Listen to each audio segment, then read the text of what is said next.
2003, and we're here in the town of Freedom, New Hampshire. Is that right? Freedom, New Hampshire. At the home of Betty and Eli Gordon. And I will ask, at the beginning, I just ask each of you to tell a little bit about your family history. Where, Eli, you may as well go first, where your family came from, how they got to the United States, and any of the genealogy you can recall. Well, both my father and mother came from Lithuania. My father came from Vilna, and my mother came from Kovna. And, of course, they met in the United States. And my mother automatically became a citizen, because if you married an American citizen, then the wife automatically became a citizen. And I had two sisters, older sisters, who are now deceased. I had an older brother, who was killed in North Africa during the Second World War.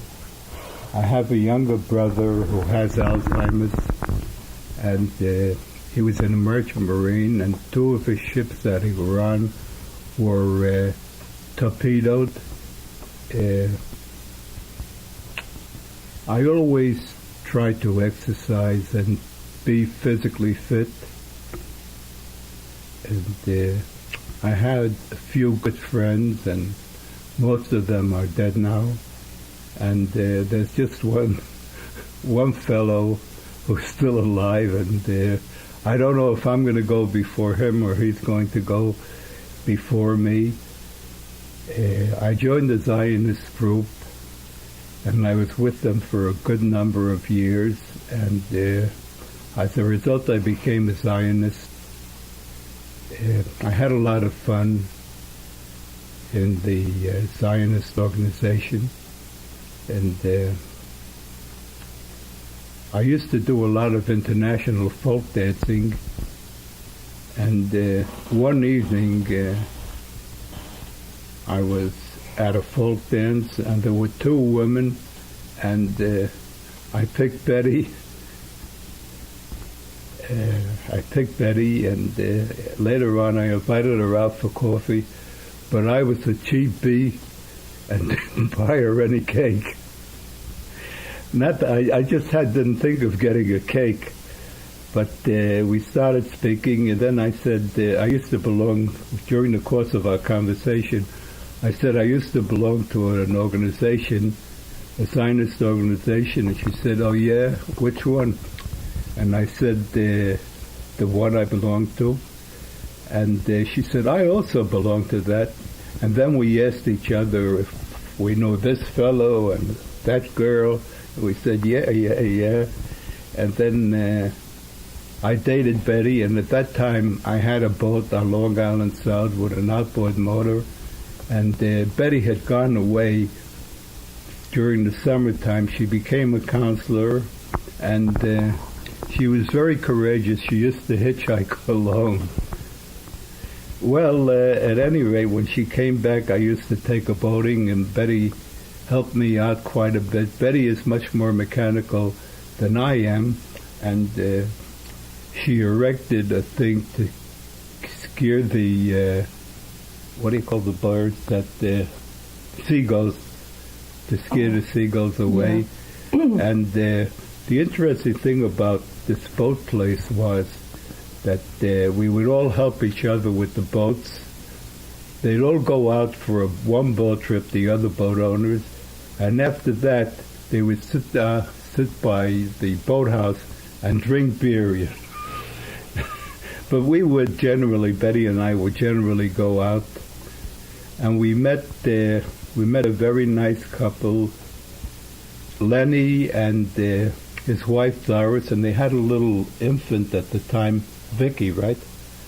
Yeah, they had a little infant at the time. Her name was Vicky, and he used to abuse his wife verbally in front of us. He used to call her stupid and a jerk and all that stuff. Well, eventually she got smart and she divorced the guy. And then we had friends, one John Steinhardt and his wife Sophie, and John Steinhardt's parents, who were of Austrian Viennese descent, thought that he was marrying beneath him because he married a Sephardic girl. And unfortunately, Parents from Turkey. John and Sophie's parents were from Turkey. And unfortunately, heart disease ran in John's family. So John died at, I'd say, in his late 40s. And after a while, we lost contact with them. And Betty used to go to a park in the Bronx right by us, and it was called St. James. And she used to speak to 3 or 4 other women with kids, and one of them came from the Hebrides, which is an island off Scotland, and it was very difficult to understand her. And then there was a nice German woman that we used to see. And was there another one, Betty? Was Rhoda there? Off and on, yeah. Off and on. So it became like the League of Nations. There was a woman from Israel. And there was, there was a woman from Israel, and somehow they all spoke English. And it was nice, and the children would go and play together. And,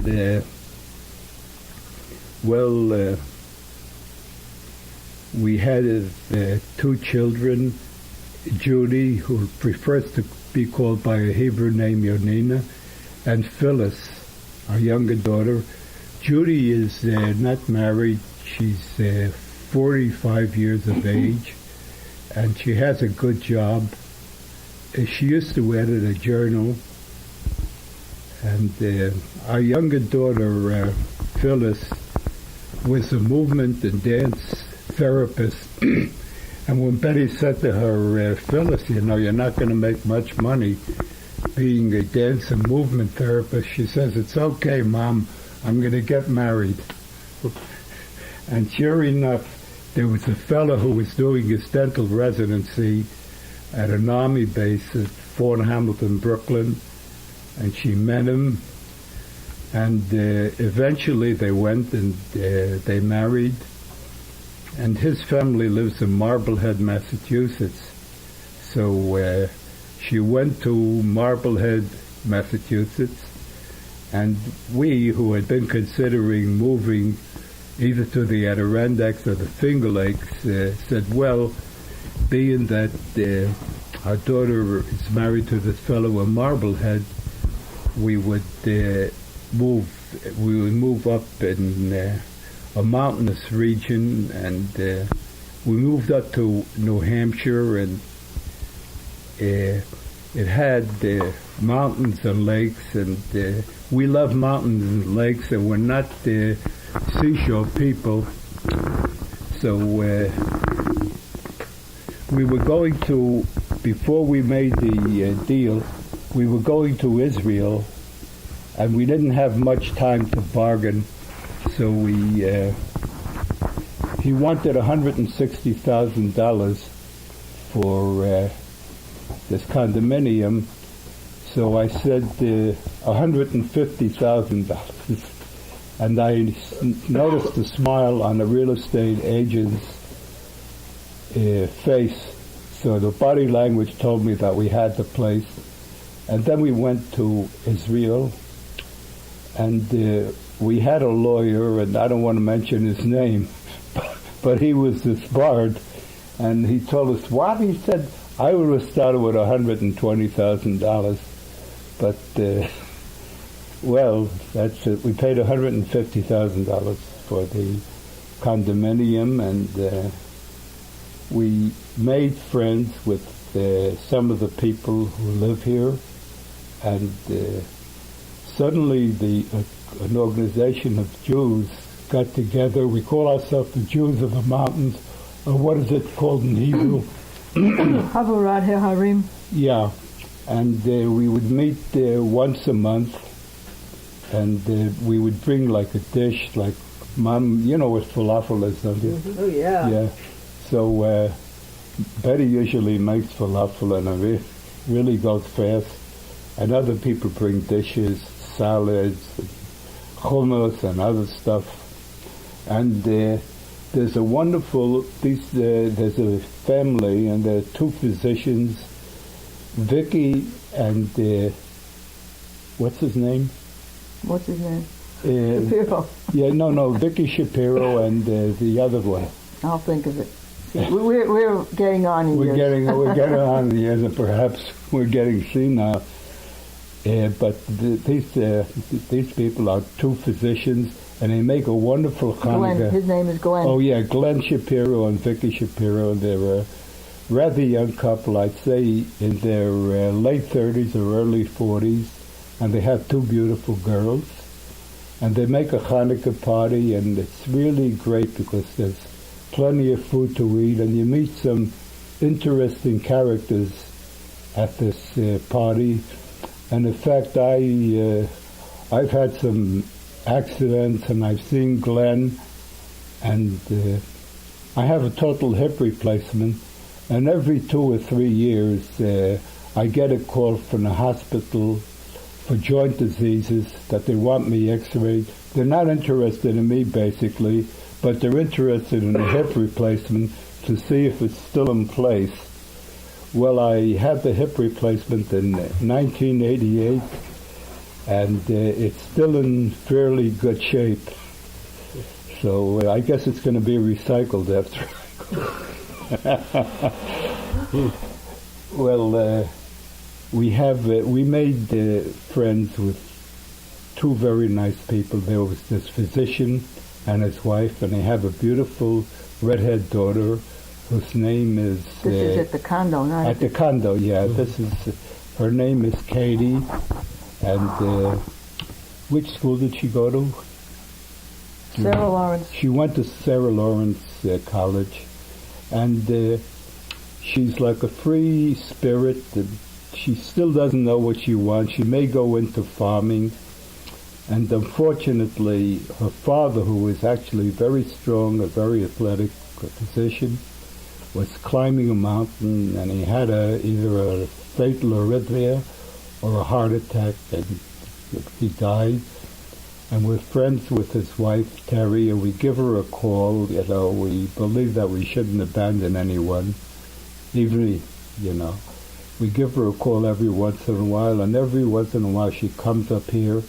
And Katie, every once in a while, drops in with one of her many boyfriends, and we speak, and we have a cup of coffee. And we are now being interviewed by two very nice people,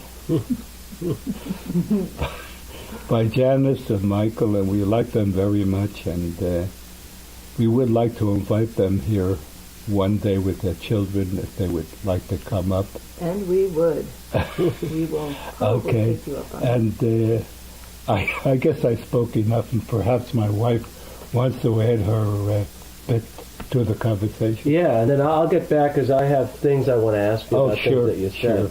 But yeah, maybe you can, Betty, if you can talk about your family's history a little bit, grandparents, if you have memories pertaining to grandparents, things they told you, that sort of thing. Okay, well, my name is Betty Gordon, and Eli is 81. I'm 75.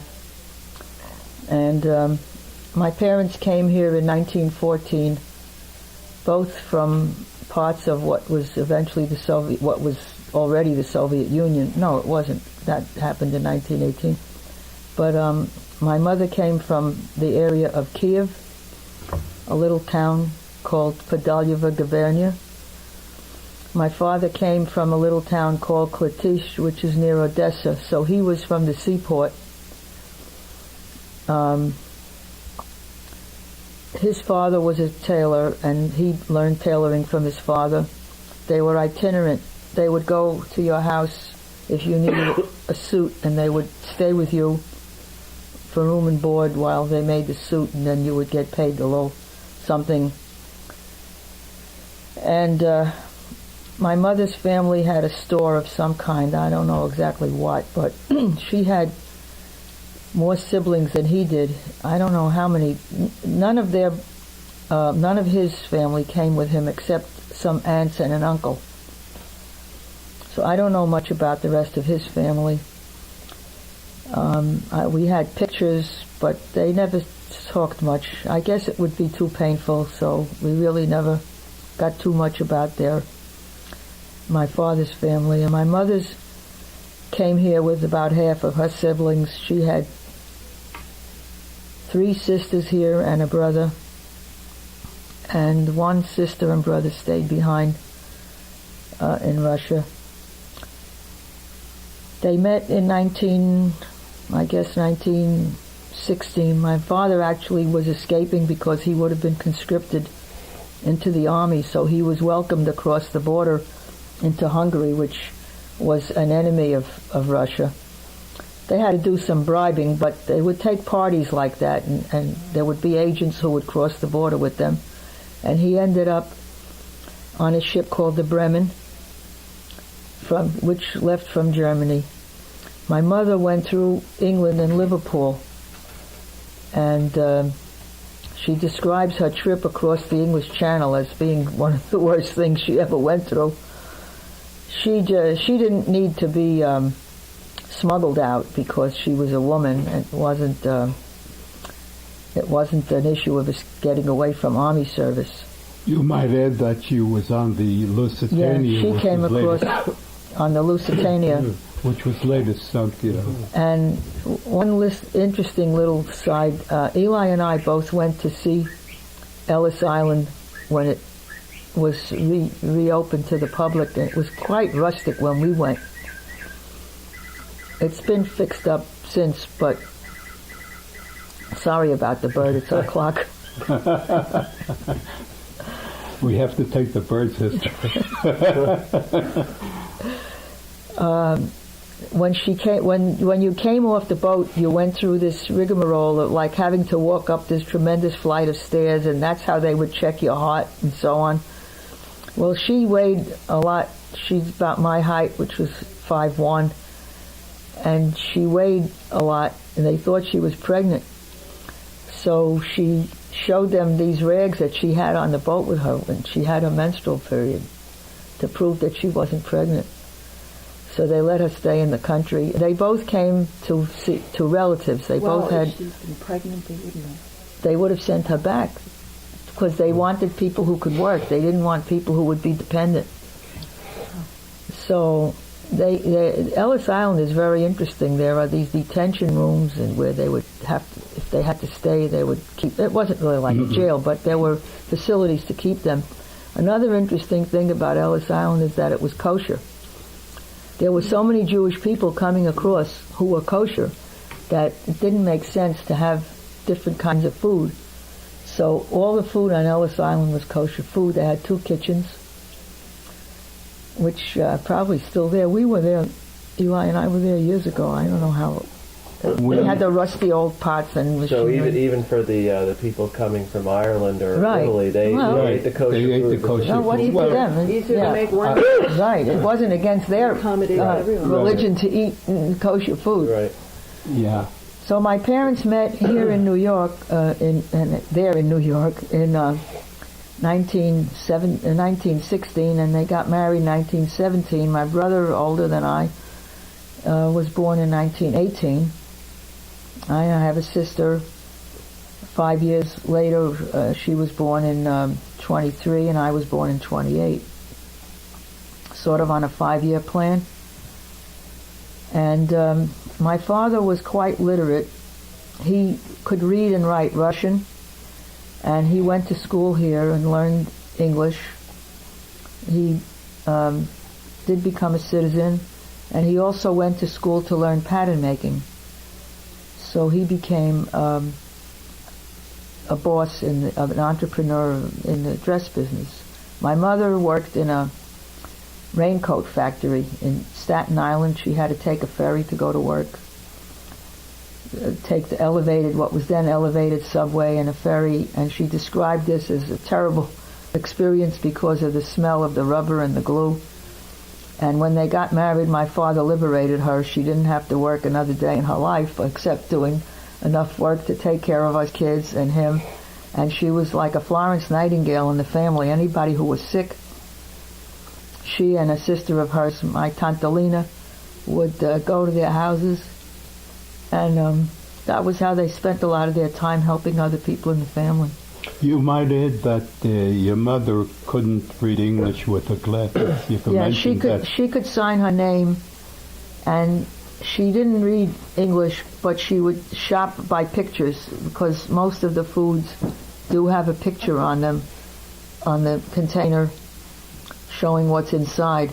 And she was clever. If she couldn't figure something out, she would turn to someone in the store and say, "Excuse me, I forgot my glasses. Could you tell me what this says?" And that was how she managed to get around. So she could get by speaking English. She could Yeah, speak she enough could to get speak by, enough, yeah. not very well, because it was like the Spanish people today, or the Chinese, in their own neighborhoods.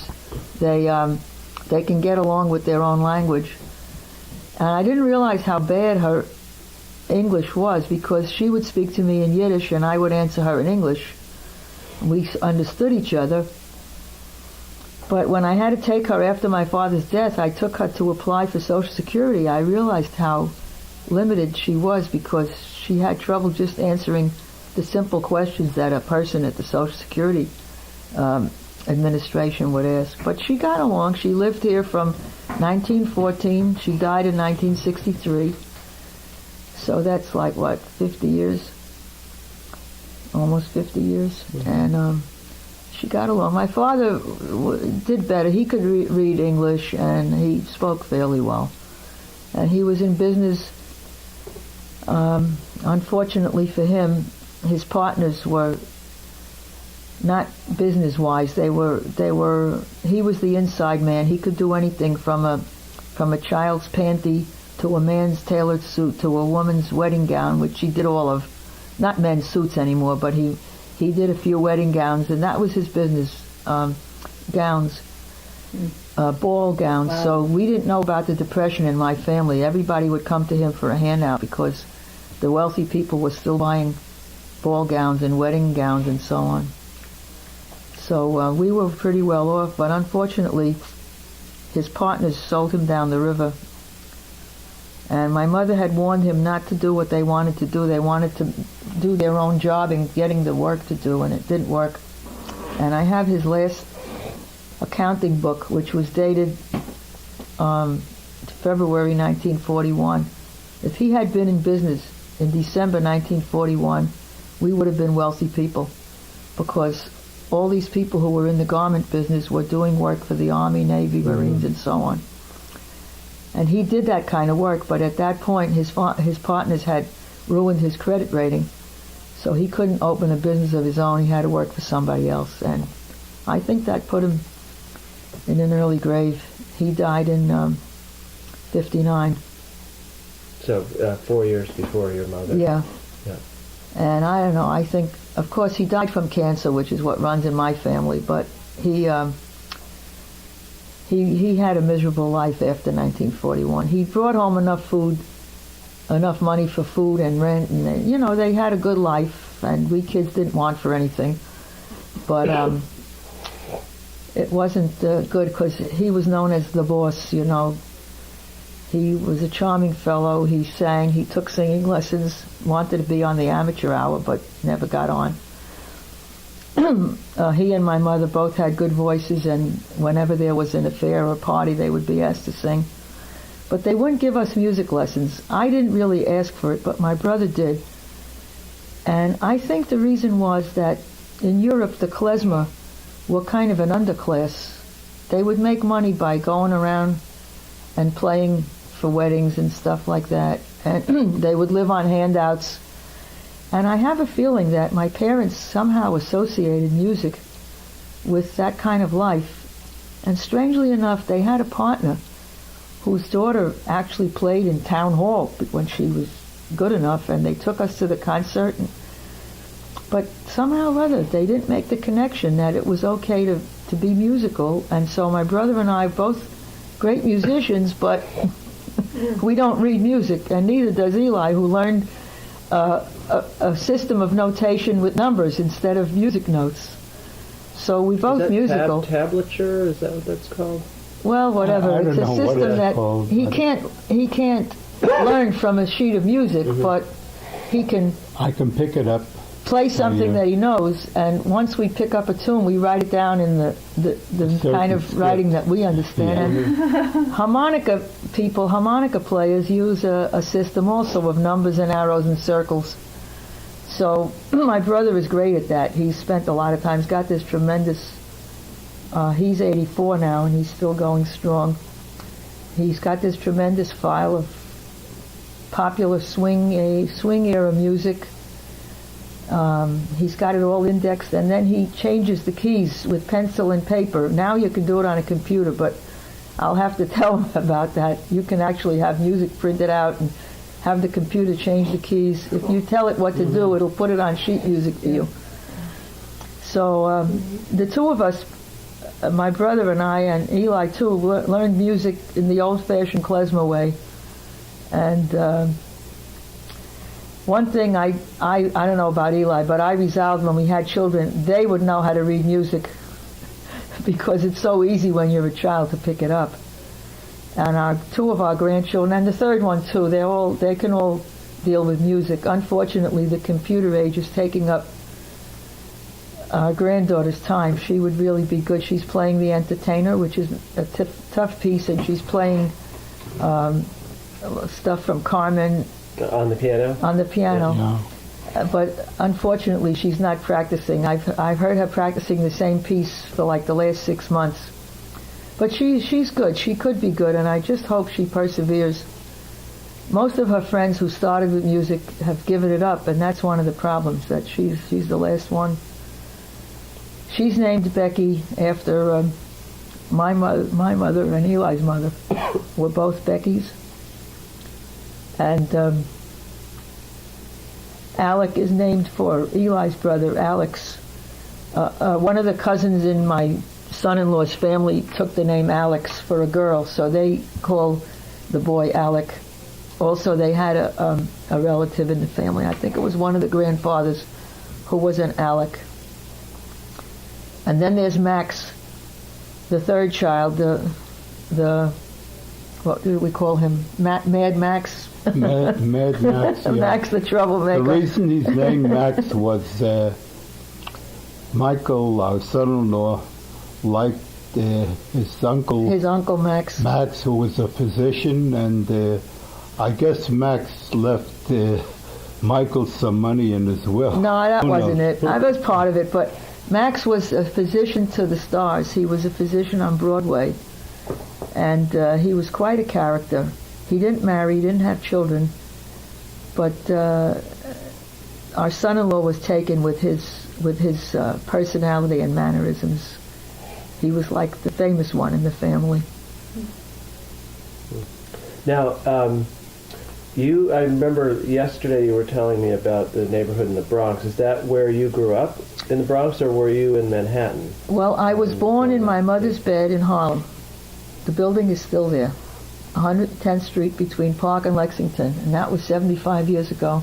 The building is a little narrow walk-up, and some time ago I took an express bus down from Upper Manhattan to Lower Manhattan, and the driver happened to go down Park Avenue, where the commuter train runs elevated, so there's a tunnel for each street for passengers, for pedestrians and cars, and I was able to look through the tunnel, and my building that I was born in is still there.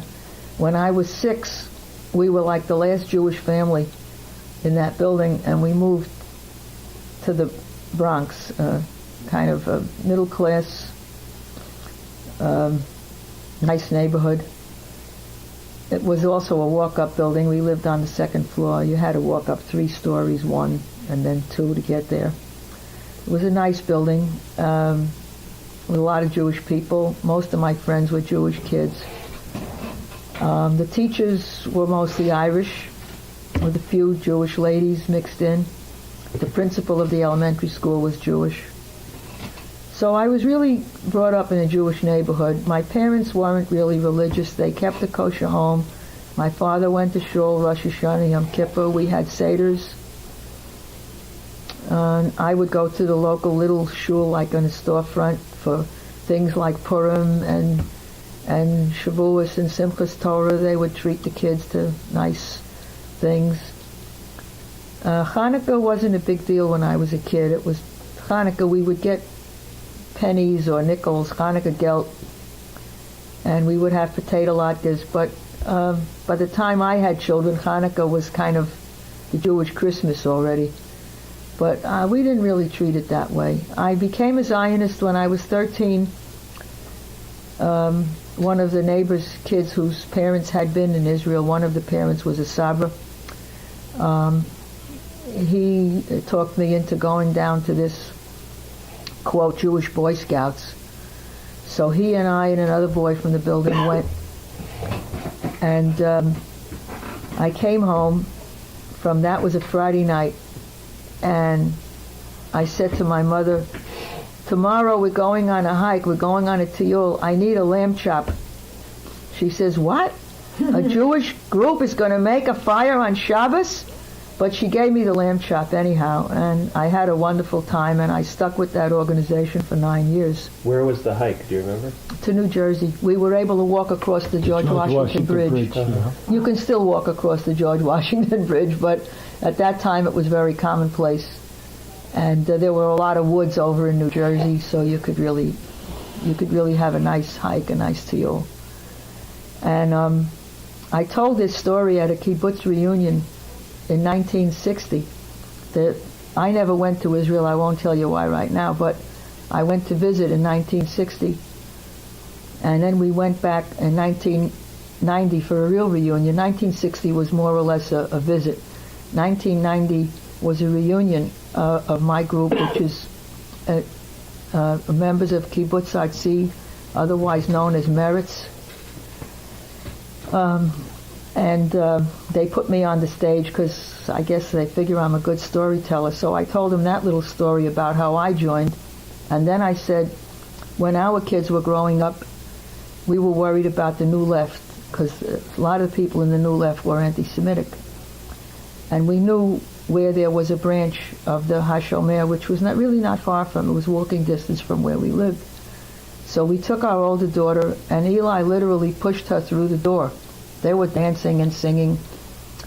And we came back about 2 hours later and picked her up. And when she got into the car, she said, Ma, we're going on a hike tomorrow. She said it to you. To you. That was Yeah. so funny. And I don't know if she asked me for a lamb chop, but she stayed in it. Well, probably...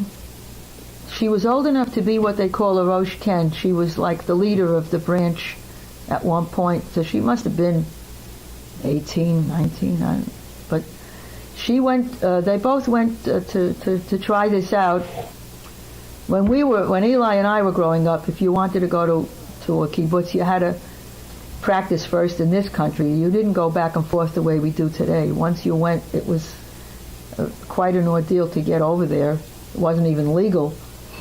And you didn't go back and forth the way people do today. But our younger daughter was there for most of a year. She was there first for a summer, and then she did a year On the kibbutz, you mean? school. Well, she went to a school, actually, called a Machon, which was for leadership training, and 6 months, or part of it, maybe 5 months on a kibbutz. And the older one also spent a half a year in Israel. But somehow the reality didn't fit the dream, and neither of them settled there, although they both tried. And the younger one has a lot of friends in Israel. The older one cut the ties. One of her best friends actually lives there, but they're really not close friends anymore. Eli and I visited that girl and her family when we were visiting Israel. But once you're in an organization like this, it kind of frames your outlook for life. It has an extreme effect on you. And right now, as we speak, there's a reunion going on in this kibbutz Barkai, but I wasn't in a frame of mind to go. And so we're having actually in July next month, there's going to be a big reunion at the place that became our summer camp. It opened up in about 1944, Camp Shomria in Liberty, New York, and still going strong. So what we're celebrating now is the 80th anniversary of the founding of HaShomer HaTzair in the United States. People came over here from Poland, mostly from Austria and other countries, and the organization had already existed over there, so they started it up here. And there are about 7 or 8 kibbutzim in Israel that either almost all or a good part of were from Americans who came out of this organization. Now, Eli, what part of New York City did you grow up in? I grew up on the Lower East Side, and I was born in the Jewish Maternity Hospital, which was on East Broadway, and we lived in various parts of the Lower East Side. The first recollection I have is we lived on Jefferson Street, then we lived on Rutger Place, then we lived on Gouverneur Street, and after that we moved to Madison Street, and that's where I met one of my best friends who is now deceased. And I used to go to a settlement house called the Educational Alliance, and I used to play ping pong quite a bit. And I met another one of my best friends who went to a yeshiva, and in this yeshiva, you came there at 8 o'clock in the morning, and you didn't get out till about 6:30 in the evening. And the people who went to the yeshiva called it the penitentiary. And unfortunately, I lost 2 of my best friends, and it kind of hurts. But when you're 81, you more or less have to expect things like that to happen. And I went to school in New York. I went to school in New York City. I went to PS 147, and then I went to high school called Seward Park High School, and I graduated, and I never went to college. And my wife, Betty, is much more formally educated than I am. She has a master's. In fact, she has 2 masters. Or is that Yolina who has the 2 masters? No, I got 2. Oh, you have 2 masters also. Yeah. So I'm the illiterate one in the family, I suppose. I actually I went to summer camps run by the Educational Alliance. Oh, at Surprise Lake Camp? No, I didn't go to Surprise Lake. I went to, there was a day camp on Staten Island that I went to. Oh. I don't remember what it was called. And then Camp Leah, which is in Harriman State Park. Oh, well, that must have been late. That must have Yeah, been this was later in the on. 1970s. I went Because there. they sold Surprise Lake Camp. It was a beautiful place, and they used to have services, and we were divided into It was up in Indian. Cold Spring. Yeah, we were invited. We had on one side of the lake, you had the people who were there for 2 weeks, and we were in different tribes, like the Sioux Nation, the Algonquin Nation, the Iroquois Nation, and the Grace of Fadinas, the people who had money, who would stay for the whole summer, were colleges like Harvard and Yale and Princeton. And in fact, I didn't realize at the time, but her brother was one of the entertainers. He was on the other side, the one that would stay for the whole summer. And when it would be a rainy day and the children, meaning me and some other people, would get restless, they would put us into this big recreation hall, and her brother Harry would play the guitar or play the harmonica, to entertain us. And They're only 3 years apart, right? yeah, You're yeah, 81, he's 84. right. But he was the counselor and Eli was a camper at that Yeah. time. Yeah, and There's a big difference between something Right, like 9, like 14 10, 11, and 12. right, yeah. 14 Yeah. and 17 Yeah, or whatever, or exactly. 12 and 15. Yeah. Yeah. And they had various groups. They had a nature group, and I was interested in it. And they had a machine with 2 electrodes, and it would buzz if you got the right bird, if you would hit the right Yeah. bird and the The right, right thing. answer. Yeah, and then the curator, or whatever you call them, had a bad left or right arm. I can't remember which one it was. And we all thought there was a rumor going around that he was bitten by a snake, you know. And later on, her brother enlightened us that, you know, it was an accident and it wasn't a snake. And there were various pets in the nature room. And we swam quite a lot there. And they had the buddy system. They gave us, you know, you had a buddy and you used to have to keep an eye out for each other. So you had various colored bathing caps, like they would give you an orange cap and your buddy would have an orange cap. So you were more or less responsible for looking out for each other. And some people had red hats, white hats. And I had been able to swim before. So, that was it. And then we used to have a Friday night, we'd like get dressed up, you know, and in our best clothes, and you know, we'd have services. And I remember having an Indian ceremony where they'd make a fire, and we'd all gather around and sing like songs with Indian language, you know.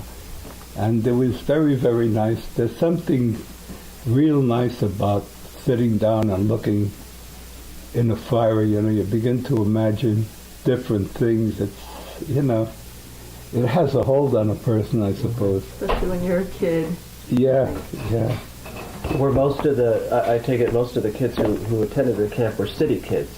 Yeah, Yeah. yeah, and well, we were poor at the time, but well, they only charged us at the time $6 for 2 weeks, and the ones on the other side, the colleges. See, we were Indian tribes on one side of the lake, and on the other side, you had the colleges, and you know, we figured they were the rich people because they were able to go for the whole summer. They were called colleges, Harvard, Princeton, Yeah. whatever. The Ivy League. Yeah. Yeah.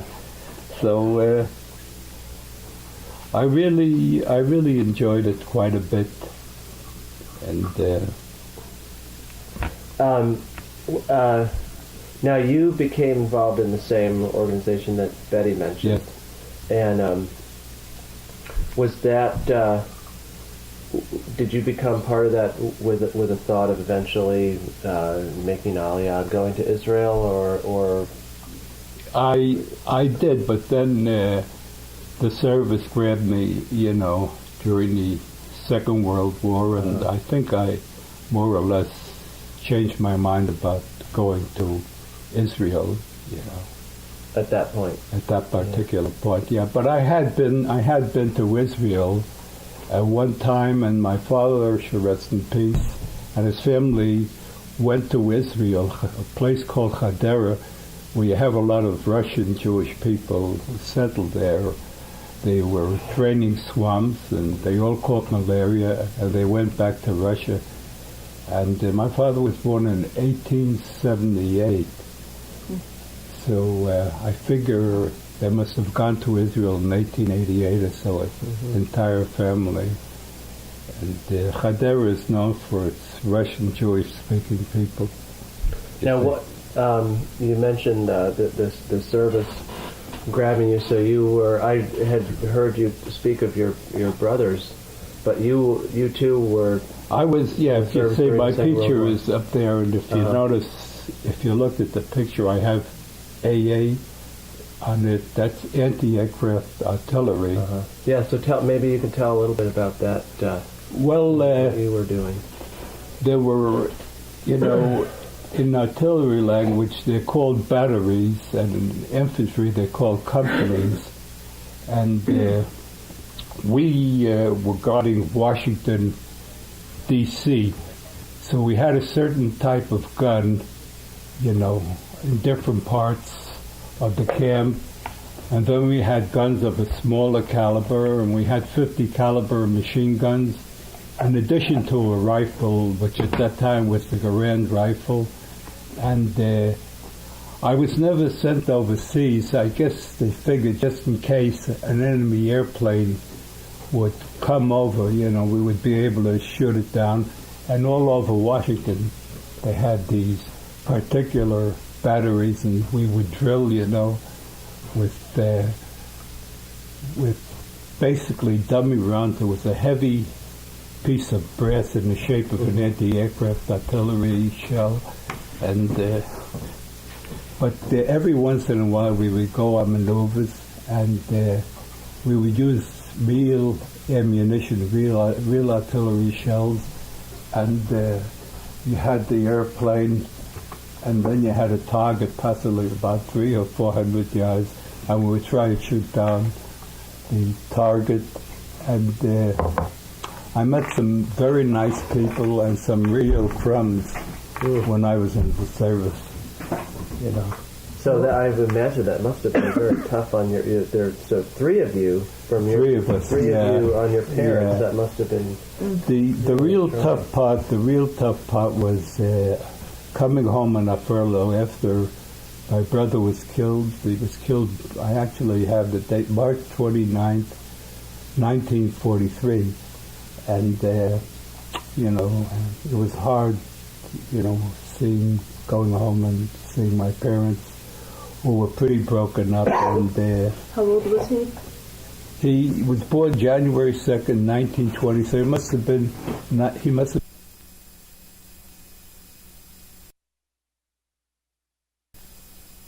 back because, the situation at home and the death of my brother. But I guess being young, you more or less kept them in mind, but, you did what you were doing in the present, like practicing,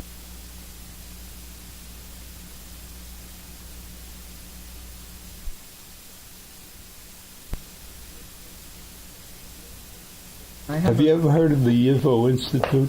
yeah. If you want to do research on Yeah. families and what happened, that's a good place. I think it's in the 90s, right, Betty? Yeah. On Fifth Avenue somewhere, whatever. Yeah, someplace. Yeah, but if you want to find, stuff like that. So what was he just saying about your brother? Well, Going back to service after he died. Oh, and Yeah. your younger brother. and then my The younger one brother was working on two ships, Liberty ships that were torpedoed. And, we hadn't heard from him in quite a while, but thank God that he survived. And,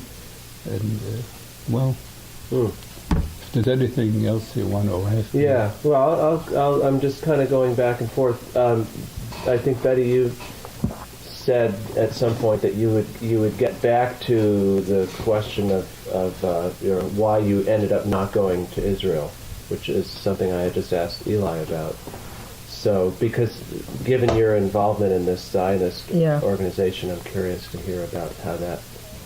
Well, I was a good Zionist. I wasn't a big intellectual at that time.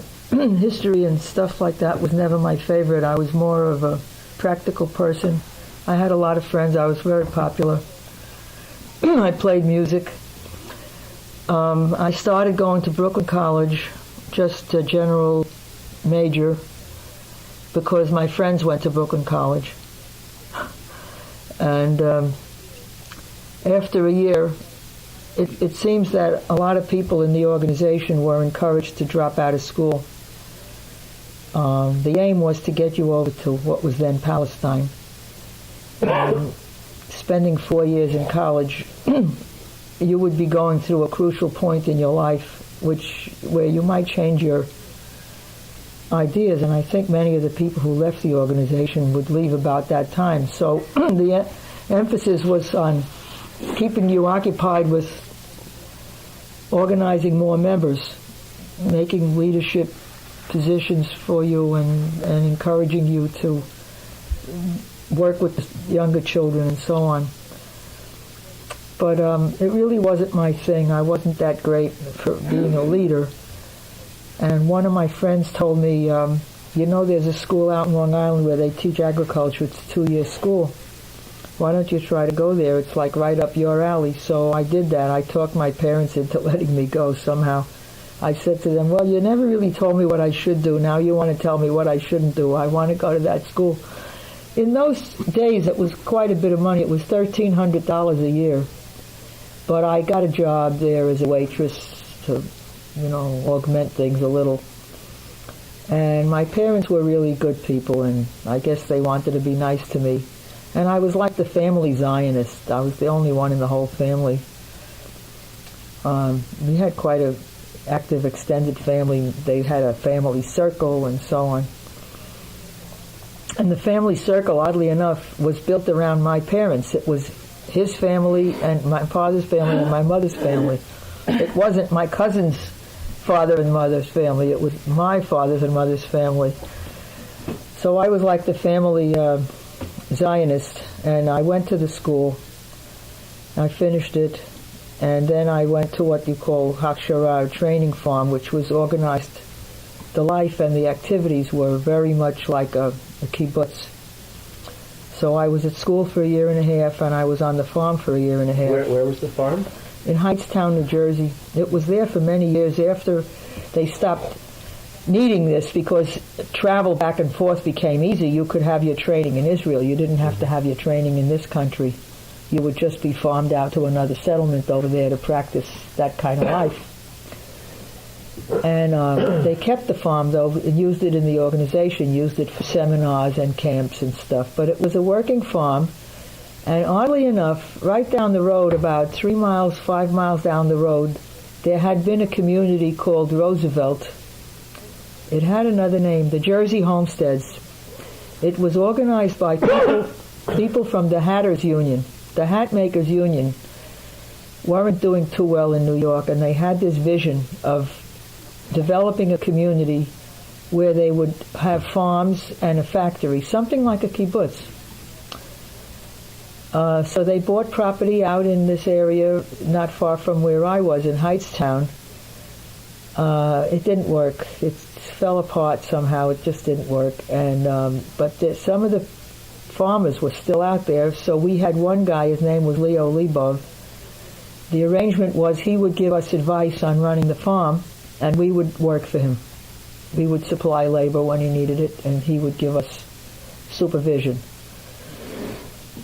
But this wasn't good enough to get me an official diploma from my farm school, because the guy they sent to see what I was doing was an anti-Semite, although he was Jewish. His name was, strangely, Eichmann. He didn't like what, we were living in one building, all these young guys and girls, and I don't know what he imagined. I guess he knew that we were kind of left-wing, and so he didn't approve this for farm experience, which I needed to get but I'm considered a graduate, but I don't have an official piece of paper with a degree. So what happened was people of, members of my group had already, I had a passport already, members of my group were going over. The State of Israel had been declared while I was out there. We all got in a truck and came to New York to celebrate when the State of Israel was declared. And I had my passport, and I had a boyfriend, and he wanted me to meet his parents. He was from Montreal. He had already met my parents. And so I borrowed my girlfriend's car. My girlfriend was one of the wealthy people in our organization. Her father eventually became the head of the Weizmann Institute. Mm-hmm. And he was, at the time, he was Weizmann's fundraiser, big secretary fundraiser job, and they always had a lot of money. So he bought her a car for a wedding present, and I borrowed her car. And in order to return the car in good time and get back to the farm in Hightstown and everything, I was the only one who could drive. My boyfriend hadn't learned how to drive yet. So we drove all night, and 11 o'clock the next morning, I fell asleep behind the wheel Oh no. and crashed the car and almost lost my left leg. I have a picture of the car here. Not that car, but a picture of the same model. It was a disaster. I was out of commission for 6 months, and then I had to wear a brace for the rest of a year. But I stayed in the organization. My boyfriend, we broke up. He went back to Montreal. He just had a broken nose because he was sitting in the passenger seat. So there were no seat belts in those days. So he hit the dashboard and broke his nose into about 10 pieces. And a plastic surgeon had to recreate his nose from just imagination. But I broke my leg in several places, and I had what's now known as kind of a hip replacement. It was one of the rudimentary forms of it. The operation had been developed by a doctor in Germany whose specialty was getting soldiers back on the lines. So he figured out ways to mend broken bones. His name was Kunchner, and it's called a Kunchner nail, and it's still in my femur.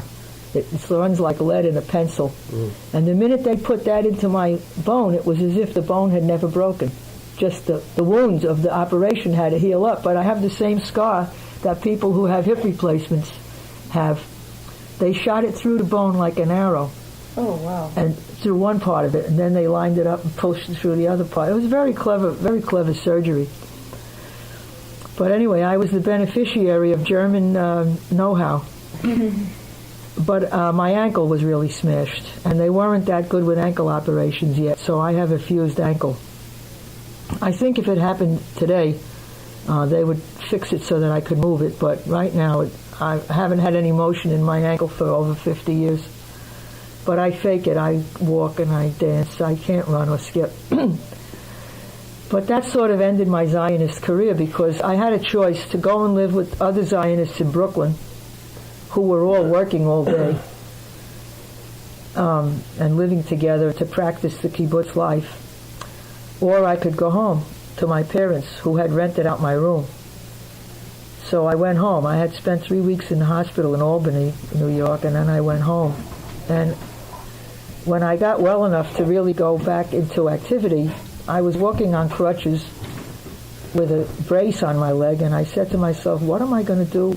There was a war on in what had become the state of Palestine, was now at war with 5 Arab countries. So I said, I can't go over there now. I'd just be a burden. And by the time in a way it was like a cult, because they brainwashed us into being, dedicated Zionists, and they cut you off from your family, from your education, and it was done for good reason. It wasn't a bad kind of a cult, but it definitely had some features of a cult. So by being back with my family, and my sister had gotten married and she had a child, and I spent some time with them, the family ties came back, and I said to myself, well, the quality of life isn't going to be that much different. People are still people wherever they are. And I don't know now that I want to go over there and throw in my life. And at that point I was single. I had broken off with the guy, and I dated other people, but I really wasn't attached to anybody. So that's why I left the Zionist movement. But we put our kids into it. They belonged to it too when they were teenagers. And as I said before, it has a certain effect on your life. You're like buddies forever. I can meet people that I haven't seen for 45 years, and it's like we saw each other last week. It gives you kind of a common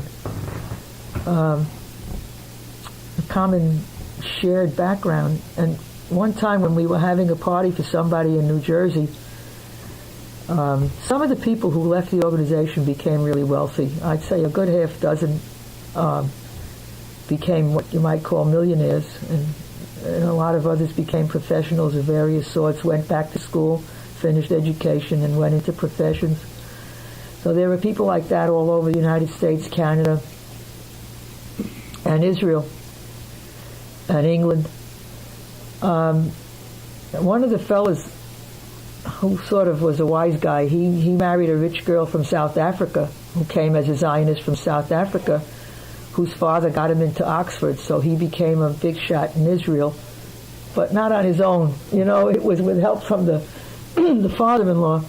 So he made a statement at this party that we were having. He said, Hashomer Hatzayir was a failure. So I looked at him and I said, no, it wasn't a failure. I said, you know that famous picture of the flag on Iwo Jima?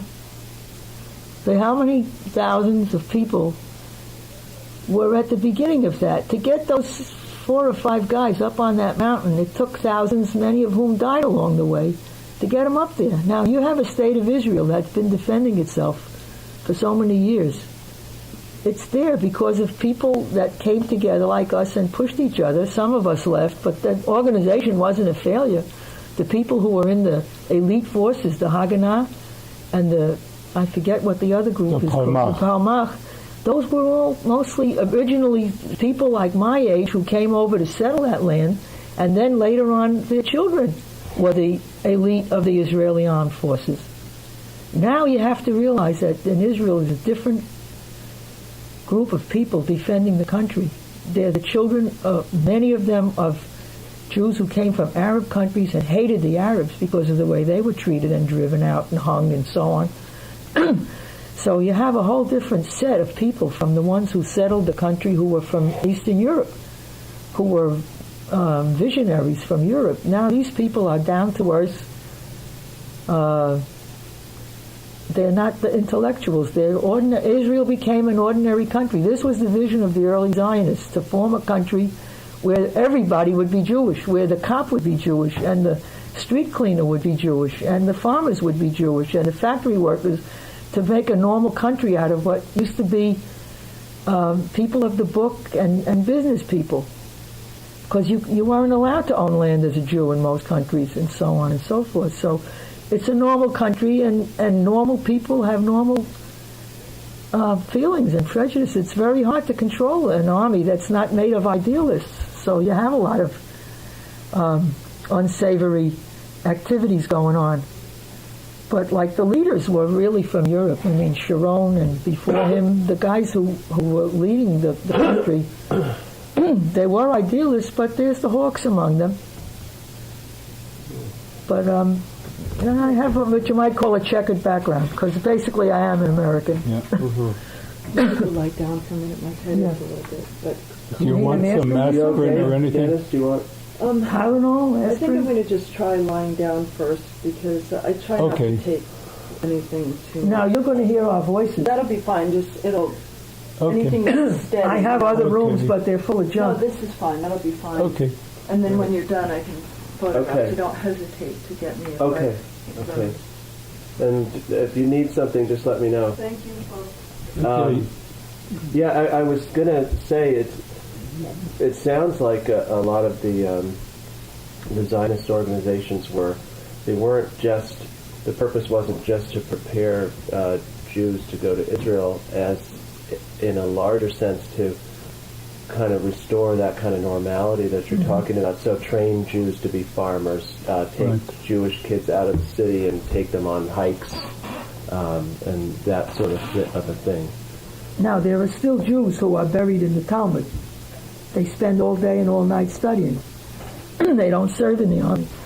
They don't have farms. But, they belong to society too. The interesting thing about it is this: they don't believe in a Jewish state, although they go and they live in a Jewish The state. extremists. The extremists, and they speak Yiddish because Hebrew is supposed to be the language of God, a holy language, so they don't speak Hebrew, but they speak Jewish, and they say it's not really a Jewish state, and it will be a Jewish state when the Mashiach, the Messiah, Yeah. comes. Right. So, it's crazy. Yeah, and they'll often tend to be the ones who will vote the right wing. Yes, Ticket. definitely vote But right they wing don't- ticket. yeah. Yeah. In the agricultural school that you went to, were most of the kids there city kids also? It was a mixture. When I went there, it was 1947, so you had a lot of fellas on the GI Bill.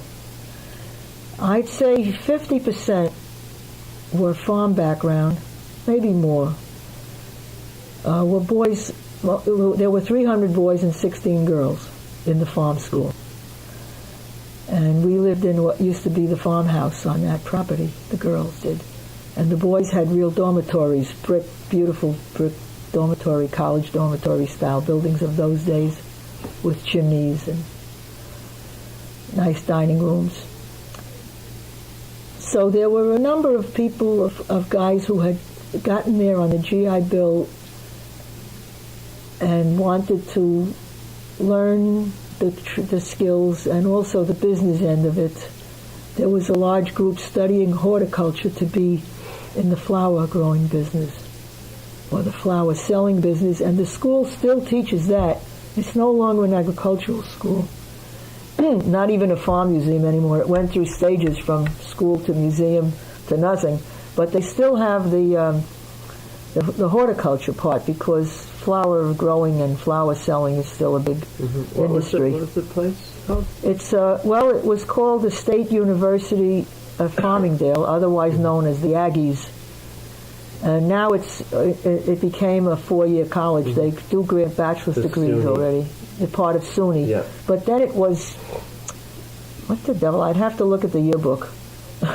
It had a different connotation, but it was a 2-year college of the New York State college system.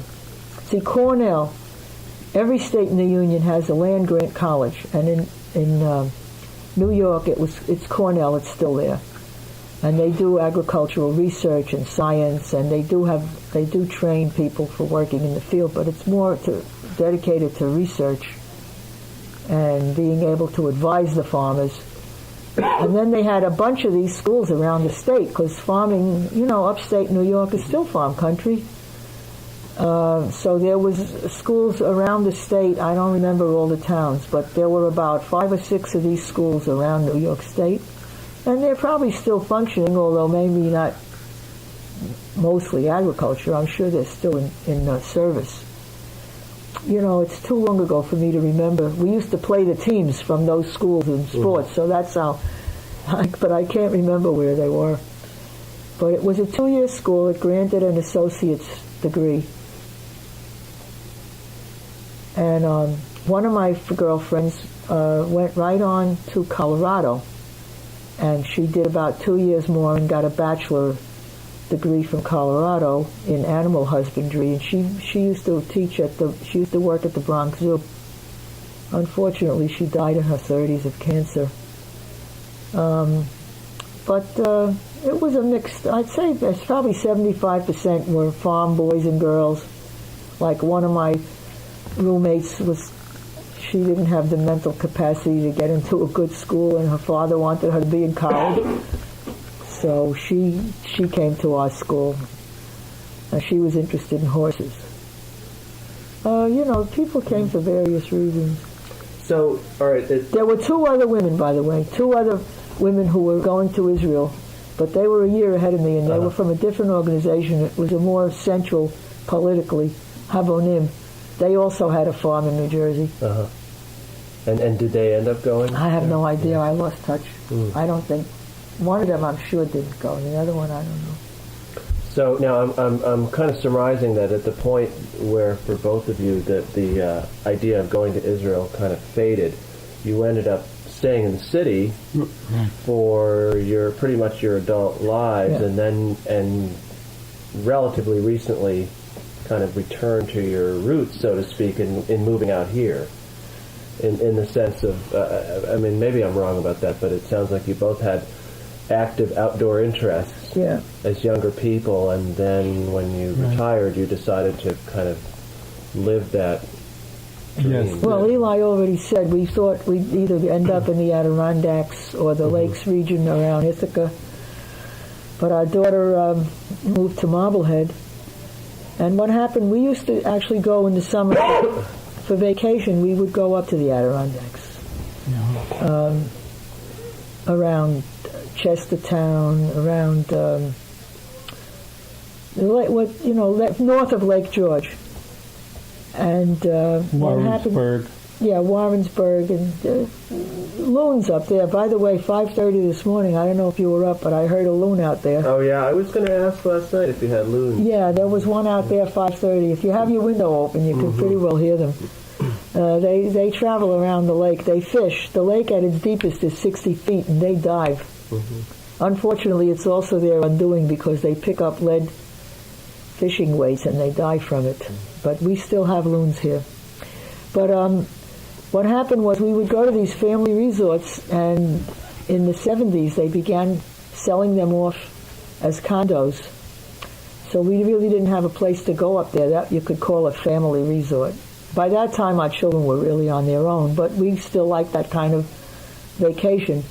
So one of our relatives said, why don't you try New Hampshire? It's beautiful. And we looked in the New York Times and we found Family Resort New Hampshire. It was on Lake Sunapee, which is a nice area, but it doesn't have mountains. So that one summer we spent a couple of weeks at Lake Sunapee and drove around the state and saw this area. And the next year we looked in the Times again and we found Purity Spring Resort, which is over here at the foothills of the Whites. And we tried that and we liked it, so we kept going there every summer. And even after our daughter got married, they came up for a weekend to this resort because it's just a little over 2 hours from Marblehead. And when we retired, we said, well, we might as well look for some property up here. So the first property we really looked at was this one. And we looked at each other. It was in April, as I told you before. We looked at each other and we said, why do we have to look further? This seems to suit us fine. It's on a lake. And our daughter had said, Ma, people your age, they're selling their houses and moving into co-ops and condominiums. You're going to sell a co-op in the Bronx and you're going to move into a house? Look for something like a condominium. You know, the so this is a maintenance and condominium. everything. This way we have our maintenance taken care of. The only thing is that we're kind of remote. We're 7 miles from the post office, and there's no real organized helpers to take you places around here unless you know somebody with a car. If you can't drive, you've got to move. Yeah. This is not a place for people who are not, who can't drive. The interesting thing is that there are two hospitals located in different places. One is in Wolfboro, 25 miles one way, and the other one is Memorial Hospital, 25 miles, North Conway, where we were. So, but they do have medics. In fact, there's a medic living down in the basement on the other side. But I guess the medics could stabilize a person if anything happens. But, when you're 25 miles away from a place, the moral of the story is don't get a heart attack. And we might buy a defibrillator. They're reasonable now. They're about $3,000. And the defibrillators actually tell you if you should use it or not. When they apply it to the person's chest, it gives them a message of whether the person needs it or not, depending on how their heart is acting. Now, when you made the initial decision, or you were in the process of deciding to move up here, did you feel in any way kind of self-conscious about being, basically urban Jewish people moving to such a remote place? Did that factor in some way? Well, or? We experimented going to a resort in a town strangely called Roosevelt. Was it Roosevelt or Rosenfeld? Up the Hudson Valley. It was a Gentile. It was a Swedish-run resort. We knew we'd be the only Jewish people there, but we thought it's time to break the mold, to stop going to basically We were just Jewish curious resorts. what the experience. So we had a good experience. We met a nice person of Czechoslovakian descent who was married to a Yankee, someone who traces their ancestry. And they were a very nice couple. We'd spend a lot of time with them. And didn't I get on a sailboat there myself? Yeah, and Betty, who's very courageous in certain ways and a little crazy, got on the sailboat and didn't know, a small little No, I one. had already taken one or two lessons. You had taken one yeah. or two lessons. But not good. There was no wind those days. But anyhow, I got the idea. Yeah, well, I see Betty come flying past me. And she looked like she knew. I took out a sunfish, and Yeah, you know, she looked like she knew what she was doing. Unfortunately, she landed the boat safely, you know. well, we knew we wouldn't be among a lot of Jewish people, and to be perfectly honest, if we were bringing up small children, we wouldn't move. Not when we were at that point. I don't know. Today we might have a different outlook on life, but we really wouldn't want to bring Jewish kids up here because of the lack of Jewish contact. Now, the people in the group that we belong to, the Jews of the Mountains, I won't name names, but one couple with a couple of young kids said, well, when the kids get a little older, we'll probably leave this area because we want them to grow up among Jewish people, but they're still here. And it's a few years later, so I don't know. They are having now activities for the children. But as I say, if we were observant Jews, we wouldn't be here. It's just too far. It's 50 miles to the nearest organized synagogue. And the people up, see, we're like 25 miles from the people who belong to the group up in north of North Conway. So they only have to go 50 miles to Bethlehem, which has a nice active congregation. We get our Jewish fix at the Conference for Jews of Rural New England. We go there once a year. It was basically started by people from Montpelier, Vermont, and it's still going pretty strong. You get people from all over. It's a nice experience, but if we were, like I say, if we were observant, we wouldn't be up here, and we don't hide telling anybody we're Jewish. I wear a chai around my neck, and I have a Maggid David that's kind of heavy, so it's stuck inside my shirt, but we're not ashamed of being Jewish, or we're not hiding the fact. We're here, we're Jewish, but we have a right to be here like anybody else. Mm-hmm. And every once in a while on a Sunday morning we attend Universal Unitarian services, you know, and it's very, very interesting. You could believe anything you want to, and their conception of Jesus is as just a mortal person without all this immortality and being the Son of God, you know. And it's very, very liberal. And in fact, I'd say that about 1/4 of all the Unitarians in New York City are of Jewish descent. Yeah, I've and up here too, the two ministers before, they got a new one now. The two previous ministers were of Jewish birth. One had children with a wife, and then he became gay. The other one is not married, but they were both from. The second one, his family was already Unitarian when he was born, but they were Jewish people originally. Yeah. Janice is quite active in the Unitarian Church near where we live, and I've met through there lots of families of Jewish origin. The people, they need something to... See, I'm an atheist, and I really don't need the faith. I enjoy the traditions. I enjoy the Jewish traditions. I'm not...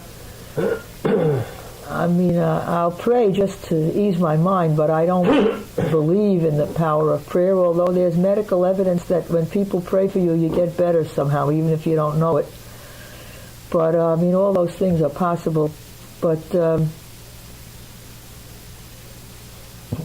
we found them to be very friendly and nice to us. We told them we don't want to be members because we're too Jewish to join, but we give they don't care. They welcome us, you know. We make a contribution. We give them some money, and we helped this rabbi get the one who has now left. He became, what do you call it when they get official? Ordained. Ordained.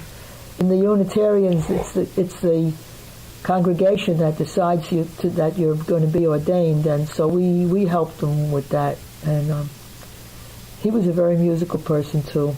He went back to his roots in Pennsylvania. Mm-hmm. But what I wanted to say was one of the things that, I don't know if you're going to ask me this question, but one of the things that we did up here, because we're both musical, we would go to the coffee houses. And first I went to listen, and I dragged Eli along a couple of times. And then I decided to be brave and participate. And what I did a lot of the times was I would translate Hebrew and Jewish songs into English and sing them. And the people just ate it up. Eli thought they were being patronizing, but I think they really enjoyed the music. First of all, it's a change from American folk, and it also, there's messages in it. Like one of the people who organized the coffee house was working for the radio station, and she would play folk music once a week. So one night she said, I'm going to play stuff now that we've had at the coffee house. And she played me singing about the Jewish partisans in Poland. And I said to her, why'd you play that? You know, my voice is really not good on that record. She said, yeah, but I like the song. And I did that for quite a while. There are a few coffee houses running now, but none of them is really nearby, and they're all at night, and so it's not the most comfortable thing to go to. But I did it when I did it. And I think the people were very receptive. The kind of people, I guess, who come to coffee houses are different from the ones who go to hear country or rock and roll. It's a different kind of a crowd. Yeah. Now, you also mentioned the contra dancers Yeah. that you go to. I was telling somebody else about this project that I was doing, and Jews in rural New England, and he said, "Oh well, you got to talk to the contra dancers." He said half the contra dancers are Jewish. Well, I don't you know, if you found that to be it's true. Well, if you want to come back quite here, a few are. if you want to come back here, there's a very interesting guy. His name is Eric Rolnick. He used to run a nature food store, but somehow or other, that kind of, you see, the big supermarkets began handling the same produce. So he was losing his clientele because he couldn't meet their prices or their attractiveness as far as the way they set up a department. It's beautiful, you know. His was this rinky-dink old farmhouse. So he opened up a music store. It's called a Jaja, and he's part of the local music school. And he was a Jewish guy in New Jersey, teaching public school, and he got fed up with the life down there in New Jersey and came up here.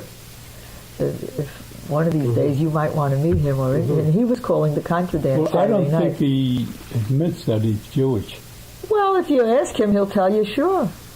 Sure, he started his own band in New Jersey. He was a drummer. And now he has a Jamaican-style, the drums, steel drum Steel band. drums, yeah. He goes down to the islands once a year to pick up more music, and he can make his own drums, and he's teaching that now at the Mountaintop Music School, which, you know, music education in New England has suffered greatly. There's just not much money in the public schools for music education. So you have people starting up music schools, and he's part of one up here. Well, contra dancing is, from what I know about, just from going a little bit and reading a little bit, I guess the origins of it are, it's a sort of a traditional New England country dance that kind of dissipated and, was popular 200 years ago Right. and then died out and then has really pretty much been revived Yeah. Right. in recent years. And so it's interesting to me that, it's, Basically like the Virginia reel, yeah, but more elaborate. And a lot of the people who do contra dancing are college types, because you have to remember the steps. There's also sophisticated square dancing, and there are square dance groups where they won't let you in unless you've gone through and taken all the lessons and learned all these complicated steps from square dancing. But the contra dancing, somehow it's more egalitarian, because there'll be like 20 couples in a line, and by the time you've finished, you've danced with 10 of the couples who are going the other way. yeah.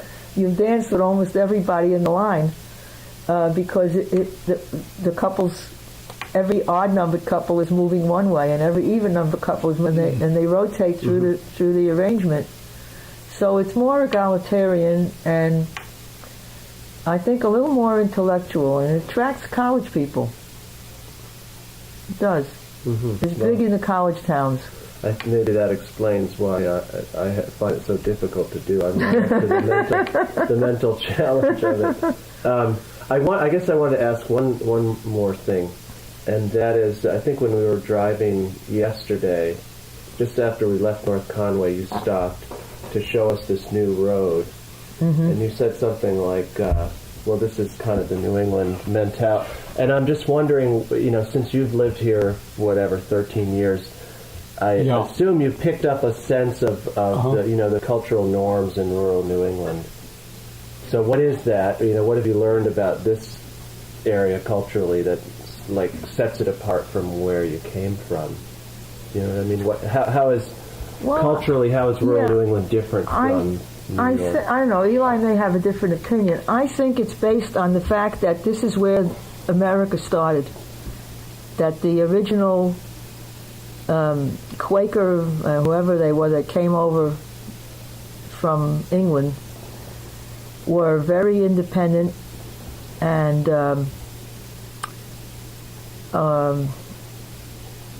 idealistic. yeah, well, I don't know how you would describe it, but they wanted to get away from taxes, and they still do. They wanted religious freedom. Yeah. And these are the descendants. The New England types are the descendants of that whole gang, who were very independent and very resourceful, and had to both get along with and overcome the Native Americans, as they're called today. And I think that independence and that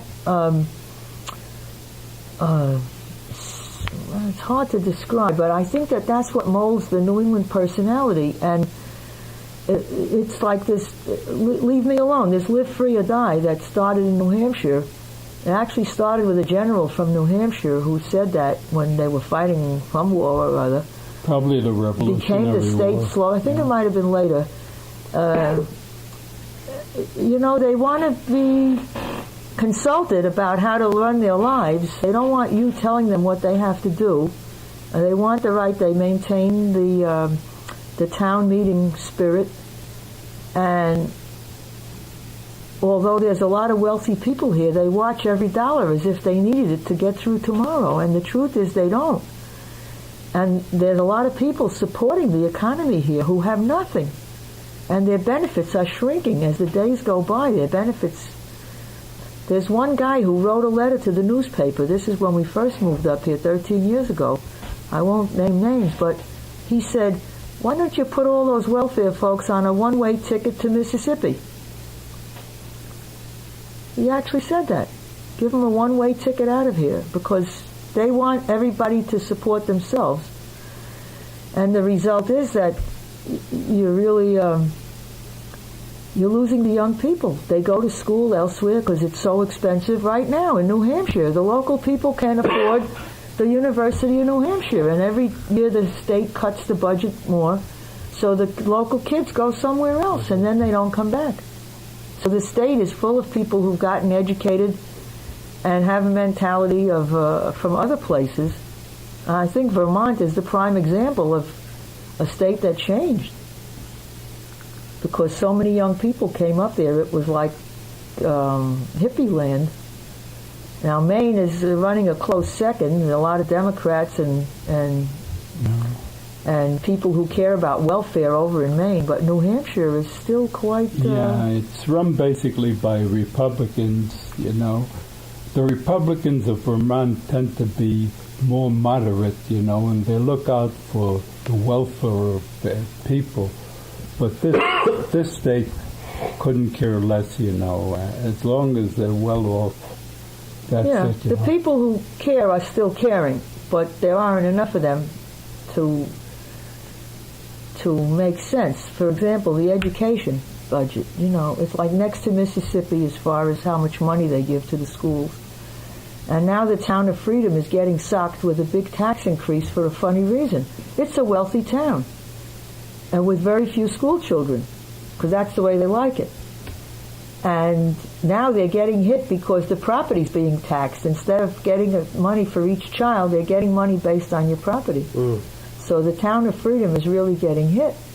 And it's not how much money is being sent, it's how much the raise is. They're getting a 70% raise in taxes, but they're still the lowest taxed town around here. Now go figure that out. See, because if you look outside, you see the town of Freedom has 4 lakes and a few rivers, and it's full of vacation, second home property, and it's, quote, a wealthy town. In fact, the state of New Hampshire is the seventh wealthiest state in the country. Yeah. But as far as what it spends on running the state, we keep good roads. Because if you don't have good roads, you're not going to have the vacation people. You're not going to have the skiers and the boaters. So you have to maintain good roads. Somebody once said, let's put less salt on the roads. And the answer was, if they ever hear that in Massachusetts, they won't come here. So, Yeah, I think tourism is the first or second largest income producer. yeah. But you see, as Jews, we're always, our whole mentality is based on being ostracized, on being the minority. And so we're the same here. I mean, as far as religious-wise, there's quite a few Jewish communities around the state in the biggest cities, Manchester. Dover, Laconia. I can't even think of the names now, but Nashua. They have synagogues, Portsmouth. numbers of synagogues, Portsmouth. But if you're up here, if you like the country and you like to ski and you want to be out in nature, you can't expect to be among your own ilk. You just have to accept the fact that you'll be, they call us flatlanders. But that's everybody, not just the Jews. Not just the Jews. And I haven't really run into personal intolerance. I haven't noticed it. I think people are pretty tolerant that way as far as you can practice your own religion, because I can practice my religion. But there's things that Jewish people have in common that you got to be a little careful about spreading that kind of stuff around. You kind of have to be agreeable a lot of the time and not say what you really think. Mm-hmm. Yeah, well, one of the things that occurs to me is it seems like,